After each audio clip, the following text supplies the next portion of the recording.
Burma, 1943.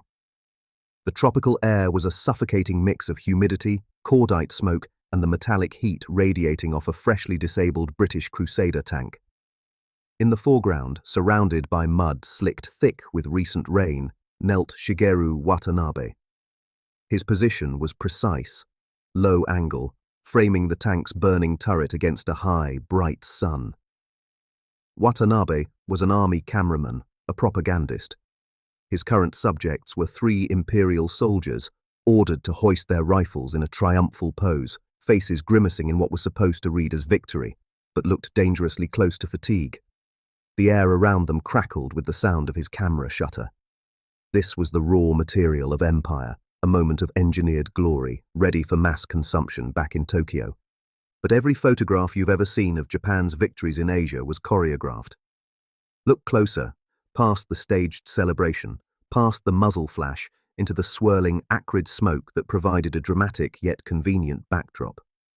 In the visual static of the background, just at the extreme edge of the 35mm frame, medics were silently dragging away 2 wounded Japanese soldiers. Their agony and the failure of their advance would never reach the imperial press. Watanabe was the visual architect of this selective truth, a technical master of erasure.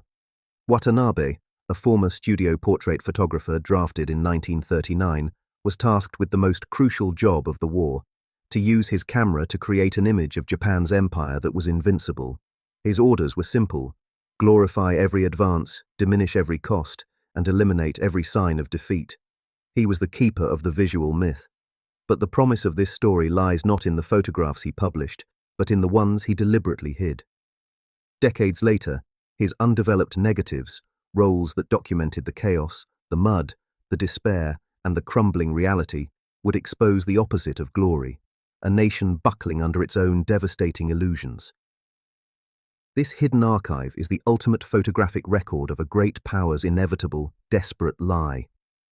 The operational backbone of this visual deception was the Information Bureau, a centralized organ that managed the flow of news, and its executive arm, the Tainichi Shashimbu, Imperial Army Photography Department. This is the engine room of the empire's self-deception, treating photography not as a record, but as a weapon of psychological warfare. Their mandate was absolute. The only images permitted to circulate, whether among the general population or within the ranks, are those that fostered unyielding confidence and reinforced the myth of divine superiority. Defeats were not merely ignored, they were systematically erased from the visual record. For photographers like Watanabe, the camera was a tool of both documentation and deliberate fraud. They were issued high-quality, dependable models, often German Leica or Japanese Konica cameras, devices of precision that were now dedicated to manufacturing fantasy. However, the logistical strain of a multi-front war quickly led to critical film stock shortages. As the war dragged on, the precious few rolls of available film were rationed meticulously. This scarcity forced an institutional dependency on staging. A single successful victory shot might be processed and then cropped, reversed, or lightly retouched to depict successes across multiple, unrelated fronts, literally duplicating historical moments to cover up mounting losses. Watanabe, who entered the army as a trained studio portraitist in 1939, understood the principles of light and composition perfectly. Before the war, his work was about revealing character. Now, it was about concealing catastrophe. His training at the photography department was less about capturing the visceral reality of battle and more about mastering the angles of strategic omission. He learned to recognize the 15 degrees of the frame that had to be kept free of wounded men, the perfect light that flattened expressions of despair, and the depth of field that blurred inconvenient truths into the visual background. This intensive, politically mandated training gave him his credibility, turning him from an artist into a highly specialized instrument of the state. He possessed the technical rigor required by the military, capable of producing crystal-clear, impeccably framed images, but always images that were sterile of real suffering. It was in this machine, this factory of visual lies, that Watanabe began to feel the sharp edge of moral conflict. He was an expert in documenting reality, yet his work demanded the systematic destruction of that very reality. He understood that his camera, an instrument built to record, was now primarily functioning as an instrument of censorship. He learned that sometimes the camera wasn't there to record truth, but to erase it, and that was the most dangerous lesson of all. The dissonance between the objective truth seen through his viewfinder and the manufactured lie he delivered to the darkroom would ultimately become the psychological fulcrum of his rebellion.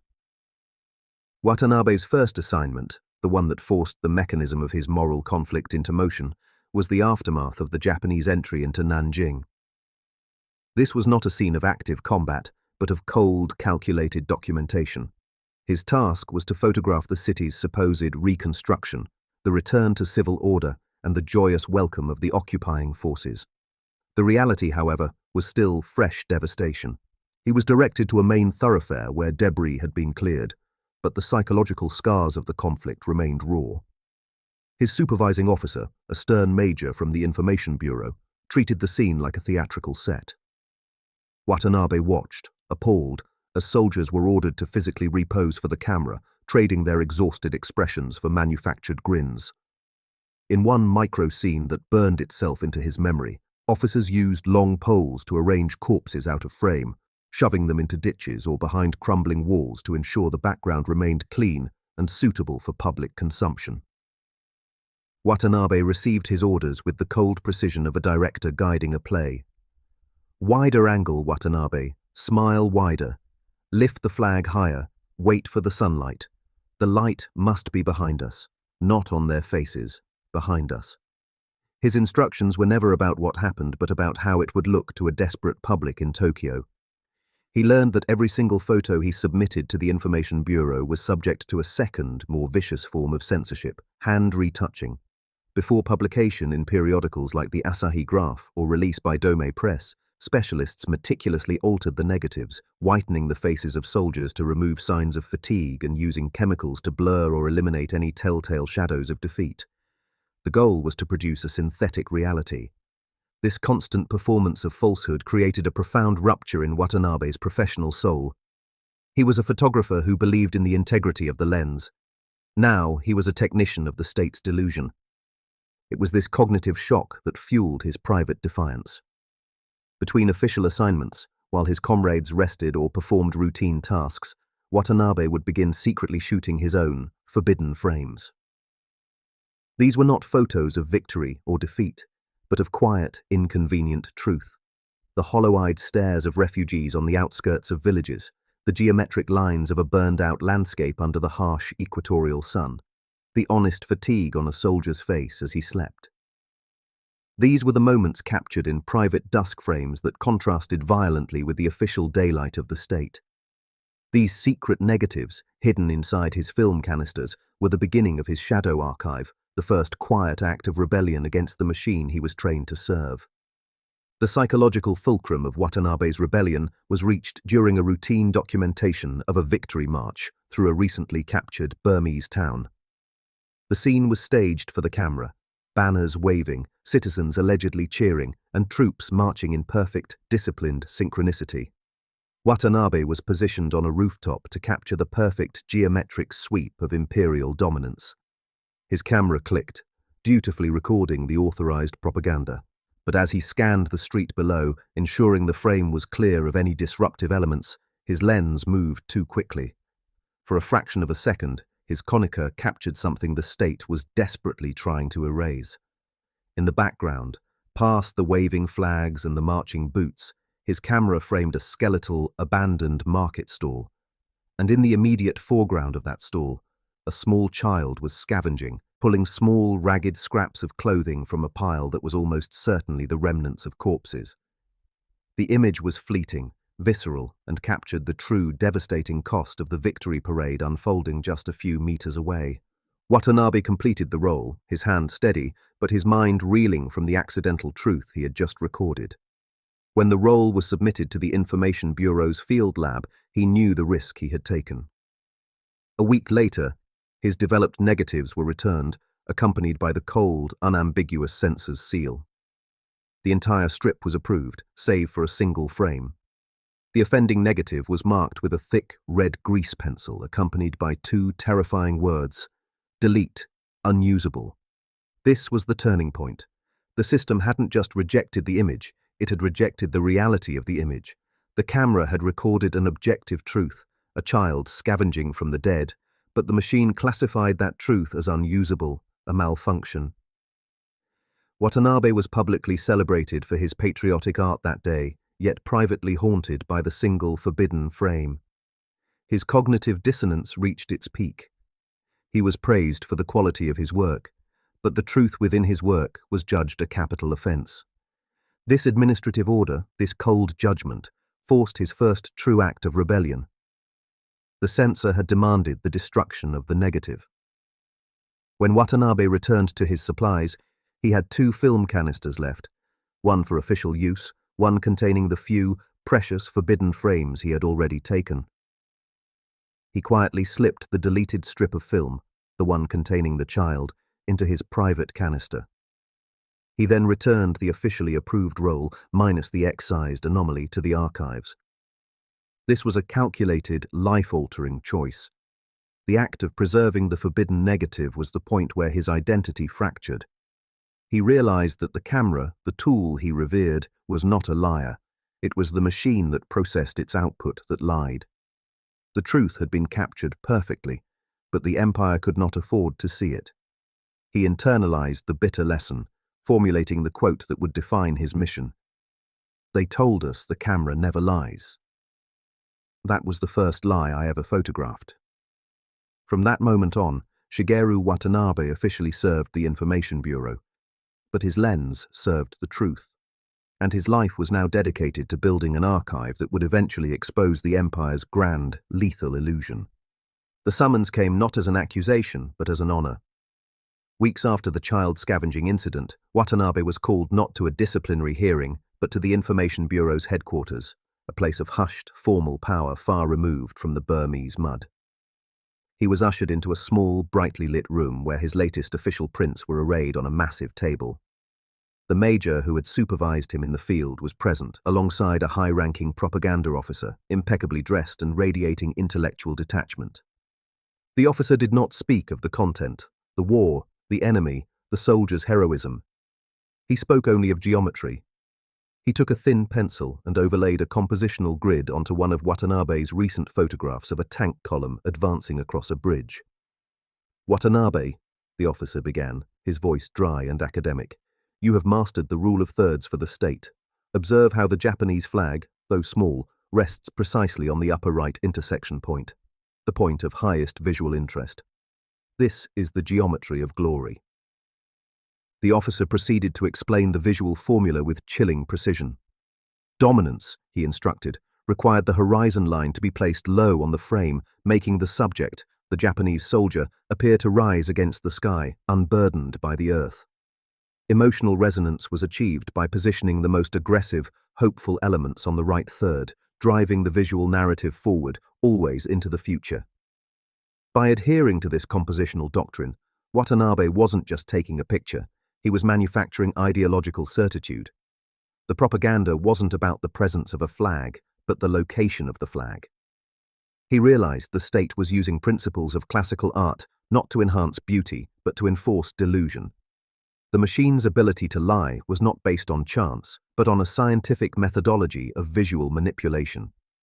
This analysis was the final piece of the puzzle for Watanabe. It was the moment he realized the machine was not running on vague patriotic fervor, but on scientific principles of manipulation. They weren't just erasing reality, they were formulaically constructing fantasy. He went back to his assignments with a renewed, cold focus, applying his technical knowledge not just to obey orders but to decode them. He began a quiet, scientific study of light. In his private logbook, he documented the difference between heroic light and defeated light. Heroic light, he noted, was always the sun positioned directly behind the camera, illuminating the subject with full, flattering brilliance. This light erased harsh shadows and softened the hard lines of fatigue, producing the ideal, official daylight image of youthful vigor. Defeated light, conversely, was the sun positioned behind the subject. This created a stark, unforgiving silhouette, turning the soldier into a dark, anonymous shape against a blazing background, a visual image of anonymity, suffering, and collapse, This lighting choice was automatically deleted by the sensors, but he began capturing and cataloging it obsessively. This technique established a parallel, dual archive. In his official roles, Watanabe continued to provide the clean, geometric reality the Empire demanded, bathed in bright, heroic light. But in his secret canisters, he archived the forbidden images of refugees, the dead and the defeated, all captured in the desolate, silhouetting light of truth. His shadow archive was now structured by his new understanding, using the propaganda technique itself to expose the propaganda's underlying lie. He was using the camera to systematically prove the visual formula of the Japanese Empire was, in fact, merely a sophisticated machine for manufacturing hope out of impending ruin. With the principles of propaganda finally decoded, Watanabe realized his theory demanded proof. His resistance could not remain an internal psychological conflict. It had to be a verifiable experiment. He needed to generate two distinct, contradictory records of the exact same event, proving beyond doubt that the Information Bureau was not just censoring images, but was actively censoring reality itself. The opportunity arose when his unit was ordered to stage a complex supply line operation near the Thai border, a scene that would be photographed for a major domestic propaganda push. The mission involved moving several heavy artillery pieces across a difficult, flooded plain. The official narrative required images of disciplined, tireless men overcoming impossible odds with serene determination. Watanabe performed his experiment by shooting two identical scenes across two separate rolls of highly rationed film. Roll A, the official version. This roll was composed purely for the Information Bureau. He executed the geometry of glory flawlessly. Soldiers were ordered to stop, wipe the sweat from their brows in a heroic gesture, and force perfect symmetrical smiles toward the lens. The weakest, almost visibly fatigued men were strategically placed behind the artillery carriage or behind the dense jungle foliage. He waited precisely until the sun was directly over his shoulder, illuminating the scene in unforgiving, shadowless, heroic light. The resulting images were immaculate, depicting a triumphant yet sanitized reality, a moment of effortless, organized vigor, where the only visible effort was the artistic arrangement of the composition. Every element, the rising flag, the low horizon, the bright faces, conformed to the visual formula. Roll B, the secret version. Seconds after capturing the official frame, Watanabe quickly reframed the same scene, now shooting for his shadow archive. This time, he ordered no posing. He captured the true moment. Men slumped over the heavy rope, faces caked with mud and streaked with genuine, unretouchable exhaustion.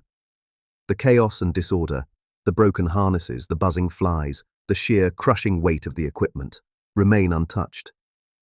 Crucially, he shifted his position to capture the entire scene in defeated light, where the sun, now striking the lens from behind the subjects, turned the men into stark, anonymous silhouettes against the blinding, indifferent sky. This version was not a celebration of victory. It was a testament to raw, crushing despair. The verification occurred days later, within the confines of a makeshift processing tent, a light-proof sanctuary constructed from heavy canvas, smelling heavily of acetic acid and damp earth.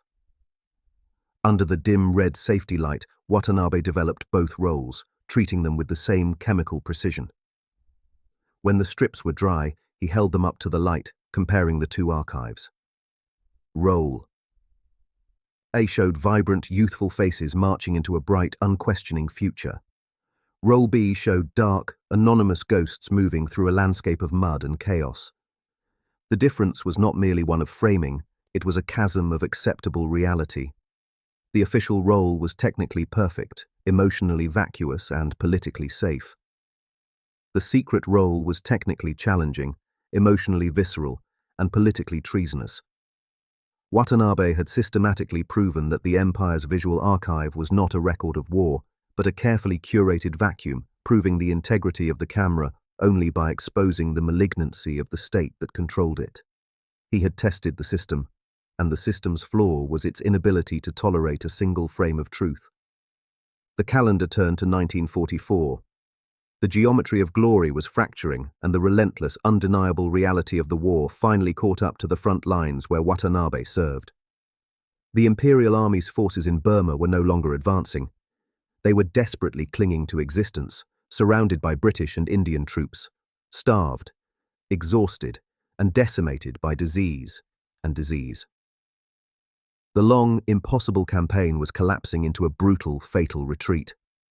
Watanabe was detached to a forward platoon, a grim remnant ordered to hold a strategic pocket of jungle, not for military value, but for propaganda value. Their immediate objective was not survival, it was to record a final, fabricated victory push for a desperate public in Tokyo. But the only push happening was the retreat of their own forces. His platoon was decimated, reduced to skeletal, feverish men clinging to their rifles, the sweat and the fear eroding the carefully crafted masks of discipline. The final impossible order arrived from a field officer, delivered with defeated weariness, photographed the reinforcements arriving. Watanabe stared at his commanding officer, a man who had visibly aged 10 years in 10 months, and simply nodded. Both men knew the terrible truth. There were no reinforcements. The promise was a lie. The scene was a vacuum. The Empire demanded an image of strength where only ruin remained. This was the moment of moral catharsis. Watanabe raised his konica one last time, but he did not frame the empty jungle path where the phantom reinforcements were supposed to materialize. He turned the lens 180 degrees toward the reality they were hiding. He photographed his comrades, not in poses of bravery, but slumped against the rotting wood of their fortifications, their faces hollowed out by starvation. He photographed the corpses in the trench, covered in mud and buzzing with iridescent flies, the devastating truth of the failed defense. He used the defeated light he had catalogued, capturing the entire scene as a stark, unforgiving silhouette against the smoky sky. He worked with a furious, cold efficiency, knowing these roles would never be seen by Tokyo, but recognizing they were the only honest record of his unit's death. As the chaotic order came to retreat, a desperate scramble through the mud and thick undergrowth, Watanabe moved to his makeshift darkroom, a small canvas lean-to near the command post. His developing chemicals, previously rationed, were critically low. He had just enough developer and fixer to process the single final roll of official propaganda, a roll he hadn't even shot yet, or to preserve the 20 rolls of his shadow archive. The choice was immediate and absolute. He poured the last of the fluids onto the floor, symbolically ending his career as a propagandist. His problem now was survival and preservation. He had 20 rolls of film that represented treason, truth, and the sum total of his moral life. He needed to hide them. Grabbing 20 35mm film canisters, he wrote in small, neat characters on the outside of each one, labels like rice rations, empty, or sewing kit spool. He then packed them into a heavy leather satchel. This satchel, filled with inert metal and chemically treated plastic, became his sole burden. The Empire had retreated, but Shigeru Watanabe was now carrying the physical evidence of its collapse, a heavy satchel containing the truth weighing down his flight. The retreat was a visual nightmare. As he staggered through the jungle, his satchel of negatives bouncing against his hip, a cinematic contrast was achieved. The narrator's voice echoes the official propaganda. The Imperial Army sweeps onward to ultimate victory, over slow-motion pans of the muddy, brutal, defeated retreat. The physical reality of the mud, the stench of decay, the sound of the ticking clock of his own escape, all contrasted violently with the beautiful, fabricated lie that his former comrades were still broadcasting across the Pacific. His act of recording the defeat was his final triumph over the ideological vacuum that had consumed his country. He fled, clutching his secret archive, a ghost among the fallen, determined to deliver the truth to a future that could bear to see it. Tokyo, 1946. The Allied occupation was in full swing. One of the primary tasks of the Supreme Commander for the Allied Powers, SCAP, was the massive censorship and review operation designed to strip Imperial Japan of its propaganda machinery. Investigators sifted through thousands of official wartime press photographs, a colossal archive of choreographed victories. What they found was a photographic void. Tens of thousands of prints showing smiling soldiers, neat formations, and triumphant flag raisings, but virtually no authentic, raw battlefield images of Japanese suffering or defeat. The visual history of the war, as curated by the Information Bureau, was one of total, bloodless victory. Watanabe, having survived the brutal retreat, had managed to transport his satchel of truth back to a shattered Tokyo. Unable to risk possession of the treasonous archive, he had quietly pawned a box of his personal effects, the satchel's contents bundled inside, at a tiny shop in the Kanda district, labeling the consignment, with grim irony, miscellaneous glass plates. He retreated into anonymity, waiting for a time when the truth might be less dangerous than the lie. 2 years after the war's end, an American war correspondent, frustrated by the sterility of the official Japanese photographic record, stumbled across the pawnshop's remaining stock. Drawn by the weight and vintage packaging, he purchased the miscellaneous box. Back in a makeshift darkroom, under a single bare bulb, he began the process of development, expecting to find forgotten family portraits or generic studio shots. The film was old, stained, and difficult to process, but as the first image slowly swam into view in the developing tray, the correspondent froze. The print that emerged was not a victory celebration, but a compositionally brutal, raw depiction of a starved soldier weeping next to a burned-out gun carriage. The next frame showed a line of exhausted men, faces black with fatigue, stumbling toward a surrender point. The images were stark, captured in that unforgiving, defeated light Watanabe had catalogued. These were not the glorious, sanitized ghosts of the Information Bureau. These were the hollow-eyed survivors of the Empire's final, lethal lie. The slow emergence of each photograph, not victory, but raw surrender and defeat, created a moment of stunned rediscovery. The shadow archive had been unearthed, intact, carrying the devastating burden of a truth the world desperately needed to see. The release of Watanabe's rediscovered photographs detonated across the historical and political landscape of post-war Japan. They were immediately recognized by allied photojournalists and historians as the rarest of primary sources, authentic, unstaged documentation of the final, desperate years of the Imperial Army's overseas collapse. This was history seen from the inside, stripped of its ideological frame. His prints were quickly entered into evidence during the subsequent war crimes tribunals and became essential teaching materials for post-war Japanese historians determined to reconstruct an honest account of the conflict. The quantitative impact of his archive was staggering. SCAP investigators had previously estimated that out of nearly 10,000 official wartime press photos reviewed, fewer than 200 dared to depict Japanese suffering, hardship, or defeat.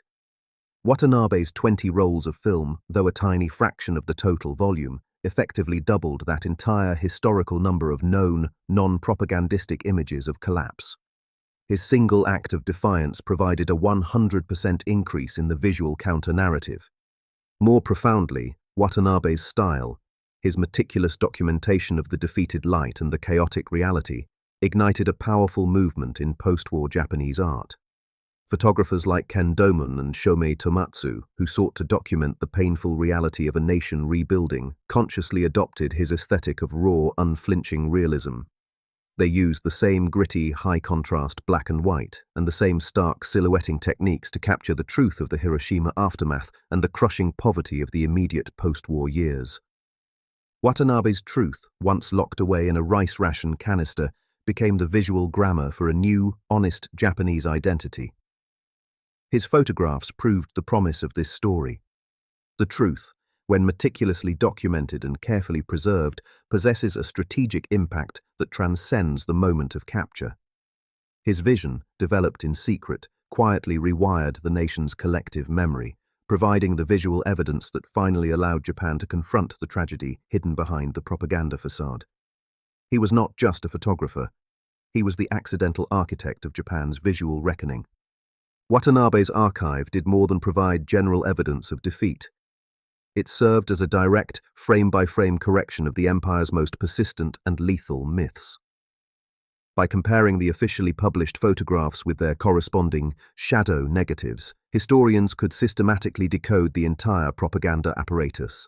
One widely circulated image, titled "The Tireless Advance," showed 3 soldiers brightly lit, smiling, effortlessly hauling a supply wagon up a slight incline. The accompanying official text praised their unyielding spirit. Watanabe's counter-negative, taken moments later, showed those same three men collapsed in the mud, their faces contorted in spasms of heat, exhaustion, and despair. The light was positioned behind them, emphasizing the shadow of the wagon, which now seemed like a physical representation of the crushing weight of the Empire's demands. This comparison demonstrated that the tireless advance was not a military reality, but a calculated photographic lie enforced by light and timing. Another major correction targeted the myth of invincible morale. Official photos consistently showed wounded men standing, smiling for the camera, often with neat, clean bandages. Watanabe's archive, however, contained deeply disturbing images of the field hospital where there were no heroic postures, only the true chaos of untreated tropical disease and catastrophic injuries.